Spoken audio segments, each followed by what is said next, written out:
नमस्कार दोस्तों, स्वागत है आपका अपने चैनल जतिन केयर क्लासेस पर। दोस्तों आज हम जो टॉपिक लेके आए हैं उत्तराखंड से संबंधित टॉपिक है।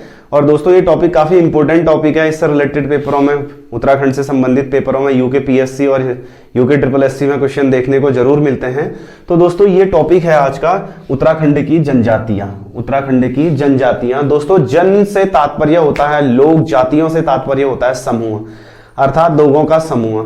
दोस्तों यहाँ पे क्या है ना, जिस तर्ज पर हमारे विश्व में जनजातियां हैं, हमारे भारत की जनजातियां हैं, तो उसी अकॉर्डिंग हमारे राज्य की भी कुछ जनजातियां हैं। तो दोस्तों जनजातियों से तात्पर्य होता है कुछ ऐसी जातियां, कुछ ऐसे लोग जो समाज की मुख्य धारा से किसी न किसी रूप से पिछड़ चुके होते हैं, अर्थात सरकार द्वारा इनको यहाँ पर जनजाति का दर्जा घोषित किया जाता है और सरकार इनको अपलिफ्ट करने की कोशिश करती है और तरह तरह पर इनको अपलिफ्ट करने के लिए काफी प्रयास किए जाते हैं सरकार के द्वारा। तो दोस्तों इसी प्रकार से हमारे भारतीय संविधान के आर्टिकल 338 के क्लॉज फर्स्ट में राष्ट्रीय जनजाति आयोग है। राष्ट्रीय जनजाति आयोग है और इस राष्ट्रीय जनजाति आयोग के कुल 5 सदस्य होते हैं इसमें। तो दोस्तों इसी प्रकार से जब हमारा देश आजाद हो गया था, हमारा राज्य उत्तराखंड उत्तर प्रदेश के अधीन आता था। तो उस समय था क्या कि उत्तर प्रदेश प्रशासन ने यहाँ के जो उस समय प्रशासन था हमारे इस क्षेत्र का, यहाँ पे बताया था कि अगर कोई ऐसे लोग हैं, कोई ऐसी जातियां हैं जिन्हें जनजाति हम घोषित कर पाए, तो यहाँ से रिपोर्ट हमें भेजी जाए। तो 1950 में इस प्रकार से यहाँ से कोई भी रिपोर्ट नहीं भेजी गई। तो यहाँ पे दोस्तों फिर बाद में 1965 में और यही बातें हुई यहाँ पे 1965 में 1965 में एक समिति बनी थी जिसका नाम था लोकर समिति। लोकर समिति द्वारा यहाँ पर जांच अपनी कराई गई थी और लोकर समिति ने यहाँ पर राज्य की 5 जातियों को जनजाति का दर्जा प्रदान किया था। और लोकर समिति ने अपनी रिपोर्ट 1967 में दी थी।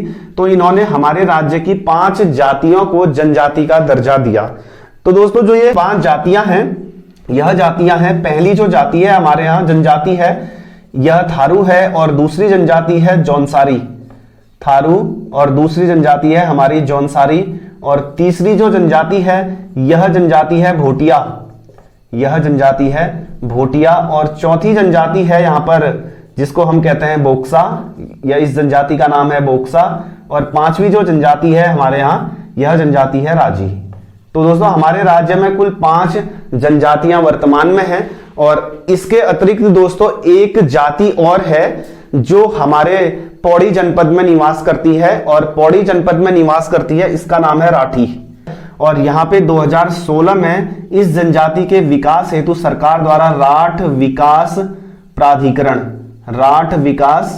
प्राधिकरण की भी स्थापना की गई है तो इस जनजाति के लिए। तो दोस्तों हो सकता है भविष्य में सरकार यहाँ पे हमारा जो राष्ट्रीय अनुसूचित जनजाति आयोग है वह राठी जाति को भी यहाँ पे जनजाति घोषित कर सकता है। तो दोस्तों यहाँ पे हम राज्य की जनजाति से संबंधित यहाँ पे शुरू करते हैं टॉपिक। जो हमारा टॉपिक वाइज देखेंगे हम इसमें सभी जनजातियों को। तो इसमें जो हमारी जनजाति है दोस्तों थारू जनजाति अभी वर्तमान में 2011 की जनगणना के अनुसार राज्य का सबसे बड़ा जनजाति समूह है। जब हमारा राज्य बना था उत्तराखंड, 2001 की जनसंख्या के अनुसार जौनसारी जनजाति सबसे बड़ी जनजाति थी और 2011 की जनगणना के अनुसार थारू जनजाति सबसे बड़ा जनजाति समूह यहाँ पर उभर कर आया। तो इसी प्रकार से यहाँ पे जब थारू जनजाति है दोस्तों, थारू जनजाति वर्तमान में राज्य की सबसे बड़ी जनजाति है, राज्य की जनसंख्या में सबसे बड़ी जनजाति है। और यह जनजाति जो बेसिकली निवास करती है उधम सिंह नगर, यह जनजाति राज्य में सबसे ज्यादा उधम सिंह नगर में निवास करती है। यह निवास करती है खटीमा, किच्छा, नानकमत्ता, ये सभी स्थान आते हैं उधम सिंह नगर के अंतर्गत। और यहाँ थारू लोग यहीं प्रायः देखने को मिलते हैं। तो दोस्तों थारुओं के बारे में काफी ज्यादा मत हैं। थारू जनजाति को यहाँ पे किरात वंशी माना जाता है। यहाँ पे थारू जनजाति को मंगोल प्रजाति का माना जाता है। और थारू जो लोग हैं दोस्तों, यह स्वयं को, थारू जो पुरुष हैं, थारू जो मेल हैं, यह स्वयं को महाराणा प्रताप का वंशज मानते हैं। और थारू जो लोग हैं दोस्तों, थारू समाज में थारू जो महिलाएं हैं, थारू महिलाएं स्वयं को रानी पद्मावती का वंशज मानती हैं, स्वयं को रानी पद्मावती का वंशज मानती हैं। तो यहां पे दोस्तों हुआ क्या था कि जिस प्रकार से यहां पे अलाउद्दीन खिलजी ने अपना चित्तौड़ का घेरा किया था, चित्तौड़ के राजा रतन सिंह थे उस समय, तो यहां पे कुछ लोगों का ऐसा मत है कि जो यहाँ की रानियां थी जिन्होंने जौहर ग्रहण नहीं किया था, तो रानियां थी उनको यहाँ इस क्षेत्र, पहाड़ी क्षेत्र की ओर भेज दिया गया था अपने सैनिकों के साथ। और फिर जब बाद में राजा या उनके पति किसी रूप से नहीं आए थे, तो बाद में सैनिकों के साथ विवाह करके रानियों ने अपनी जीवन चर्या को आगे को बढ़ाया था। तो इस तरीके से यहाँ पे जो सैनिक थे, यह सैनिकों के वंशज थे जो महाराणा प्रताप की सेना में कार्यरत थे, और जो महिलाएं हैं ये रानी पद्मावती की वंशज हैं। तो इसी तर्ज पर अब हम ये कह सकते हैं कि रानी की वंशज यहाँ पे महिलाएं हैं। तो तभी जो थारू समाज है हमारे राज्य में, थारू समाज में महिला की ज्यादा महत्वता है, थारू समाज में महिलाओं की ज्यादा महत्वता है। और थारुओं के जो समाज होते हैं, थारुओं के जो समाज होते हैं, यह प्रायः मातृ सत्तात्मक समाज होते हैं।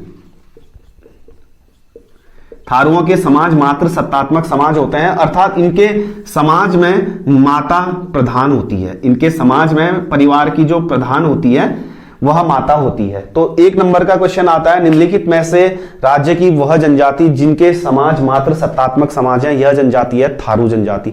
तो दोस्तों एक इतिहासकार हैं, यह थारू जनजाति को मलेरिया प्रूफ जनजाति भी कहते हैं। थारू जनजाति को या थारू लोगों को मलेरिया प्रूफ लोग भी कहते हैं। मलेरिया प्रूफ लोग इसलिए कहते हैं दोस्तों क्योंकि हमारा जो तराई वाला क्षेत्र था, तराई वाले क्षेत्र में थारू लोग निवास करते हैं, और तराई वाला क्षेत्र मच्छरों के लिए बहुत ज्यादा प्रसिद्ध था। अर्थात जिस तरीके से हम वाटर प्रूफ कहते हैं, वाटर प्रूफ मतलब कि उस चीज में पानी नहीं पहुंच सकता, पानी का कोई असर नहीं हो सकता, तो इसी प्रकार से थारू जनजाति को मलेरिया प्रूफ कहा जाता है, क्योंकि थारू जनजाति मलेरिया के साथ साथ मच्छरों के साथ साथ भी वहां पे सरवाइव कर गई।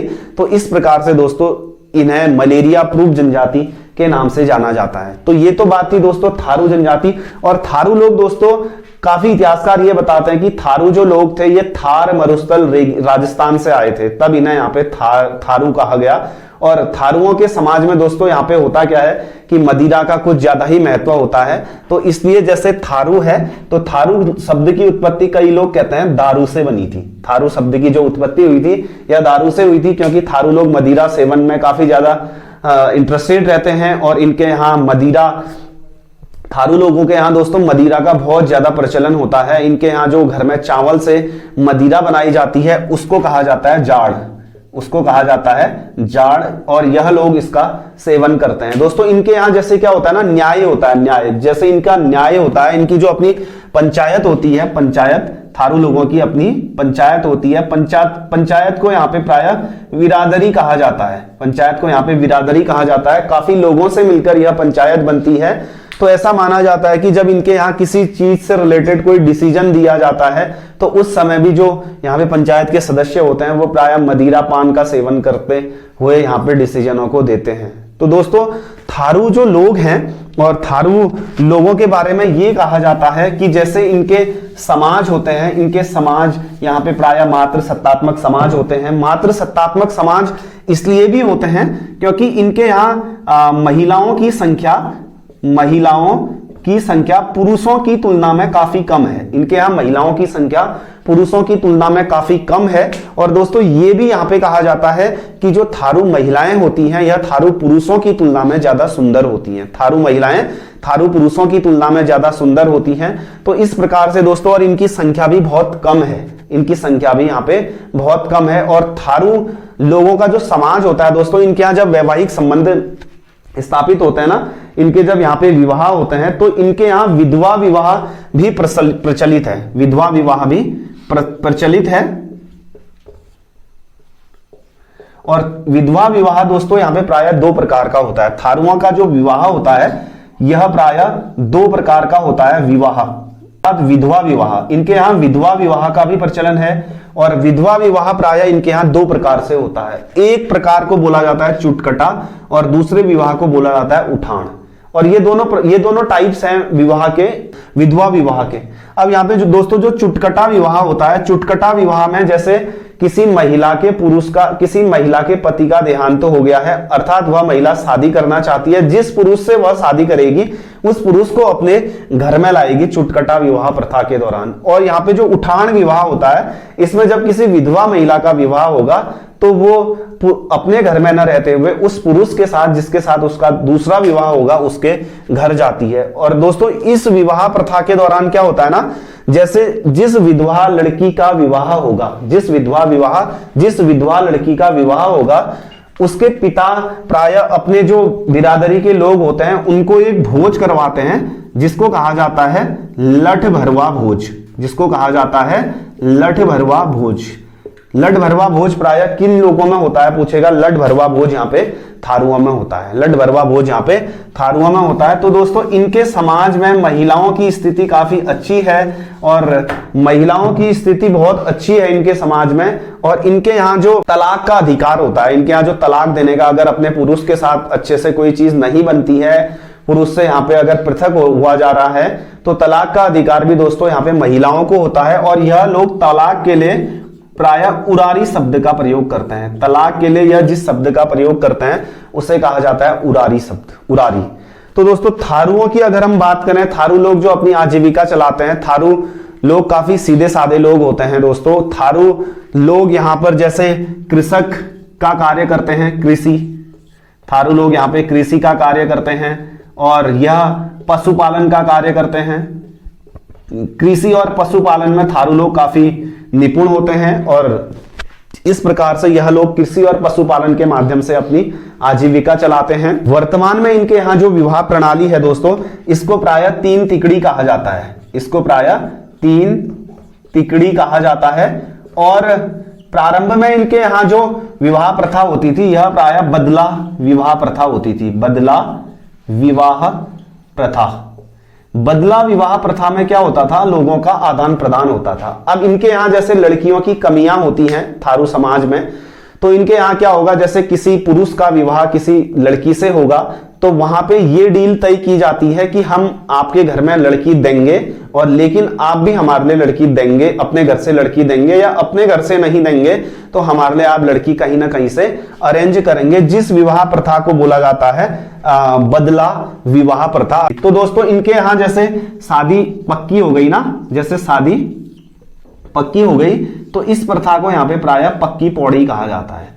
जैसे दो परिवारों के बीच वैवाहिक संबंध स्थापित हो गए तो इस वैवाहिक संबंध स्थापित होने को यहाँ पे प्राय पक्की पौड़ी के नाम से जाना जाता है। तो दोस्तों थारू जो लोग होते हैं इनके अपने त्योहार भी होते हैं, ठीक है, इनके अपने त्योहार भी होते हैं। और त्योहार दोस्तों इनके जो प्रमुख त्योहार होते हैं, यह एक त्योहार है बजर त्योहार दोस्तों, यह लोग प्राय वैसाख के माह में मनाते हैं। थारू लोग बजर त्योहार वैसाख के माह में मनाते हैं, काफी धूमधाम से मनाते हैं। और इनका त्योहार दीपावली भी है। दीपावली दोस्तों अभी तो नहीं, पहले प्राचीन काल में जब ये लोग दीपावली को मनाते थे यहाँ पे शोक के रूप में मनाते थे, लेकिन अभी वर्तमान में यह दीपावली को शोक के रूप में नहीं मनाते हैं। पूछेगा निम्नलिखित में से कौन सी जनजाति प्राय दीपावली को शोक के रूप में मनाती है। दीपावली को राज्य की जनजाति थारू है जो शोक के रूप में मनाती है। और इनका एक और त्योहार है जो होती है होली। दोस्तों इनके यहाँ होली काफी लंबे समय तक मनाई जाती है। इनके यहाँ तकरीबन 1 माह तक होली मनाई जाती है। और जो ये होली होती है प्राय यह जिंदी होली होती है, जिंदी होली। और होली का दहन के बाद भी 8 दिनों तक इनके यहाँ होली होती है, जिसको प्राय ये लोग मरी होली के नाम से जानते हैं। जैसे होली का दहन जिस दिन होता है उससे कुछ दिनों पहले इनके यहाँ होली शुरू हो जाती है, जिसको जिंदी होली कहते हैं। और होली का दहन के बाद जो होली शुरू होती है 8 दिनों तक, उसको कहा जाता है मरी होली। तो इस प्रकार से दोस्तों यहाँ पे होली के दौरान यह लोग एक नृत्य करते हैं जिसको कहा जाता है खिचड़ी नाच, जिसको कहा जाता है खिचड़ी नाच। खिचड़ी नाच दोस्तों यहाँ पे प्राय थारू जनजाति में पुरुष और महिलाएं दोनों साथ में मिलकर यहाँ पर यह नृत्य करते हैं। तो इस प्रकार से दोस्तों यहाँ पे जो थारू जनजाति है, और थारू जनजाति यहाँ पे वर्तमान में राज्य की सबसे बड़ी जनजाति है और थारू जनजाति के लोग पुरुष काफी यहाँ पे सीधे होते हैं। तो दोस्तों जनजाति की बात करें ना कि हमारे उत्तराखंड में जैसे विधानसभा की कुल सीटें हैं 70, विधानसभा की कुल सीटें हैं 70, इनमें से 2 सदस्य यहाँ पे एसटी अर्थात शेड्यूल्ड ट्राइब जनजाति के हमारी विधानमंडल में जाते हैं, हमारे विधानमंडल में जाते हैं। और वर्तमान में नानक मत्ता और दूसरी चक्राता की जो सीटें हैं यह प्रायः एसटी लोगों के लिए अर्थात जनजाति लोगों के लिए रिजर्व हैं, जनजाति लोगों के लिए रिजर्व हैं। तो जब हमारा उत्तराखंड बना था दोस्तों 2000 में, तो 2001 में थारू लोगों के लिए राज्य की जो सेवाएं हैं उनमें 4% रिजर्वेशन यहाँ पे घोषित किया था। राज्य की जो 5 जनजातियां हैं, जनजाति के लोगों के लिए सेवाओं में राज्य की 4% थारू लोगों के लिए यहाँ पे राज्य की सेवाओं में 4% यहाँ पे आरक्षण शुरू किया गया था। तो इस प्रकार से दोस्तों ये राज्य की सबसे बड़ी जनजाति है जिसका नाम है थारू जनजाति। तो ये थारू जनजाति है दोस्तों, और जिन क्षेत्रों में प्रायः यह निवास करती है यह वहीं की स्थानीय भाषाएं बोलती हैं। और थारू जनजाति जो है दोस्तों हिंदू धर्म से ही संबंधित जनजाति है। इसके पुरुष जैसे हिंदू धर्म में लोग शिखा रखते हैं वैसे ये भी पुरुष इनके शिखा रखते हैं। और इस प्रकार से दोस्तों हमारे उत्तराखंड के साथ साथ बिहार में, और बिहार के साथ साथ उत्तर प्रदेश में, और इसके साथ साथ नेपाल में भी प्रायः थारू लोग यहाँ पे पाए जाते हैं, थारू जनजातियां यहाँ पाई जाती हैं। तो दोस्तों नेक्स्ट टॉपिक में हम अन्य जनजातियों से संबंधित चर्चाएं करेंगे यहाँ पे। अगर ये टॉपिक आपको पसंद आता है तो दोस्तों इसको अधिक से अधिक मात्रा में लाइक शेयर सब्सक्राइब जरूर करें। थैंक यू दोस्तों।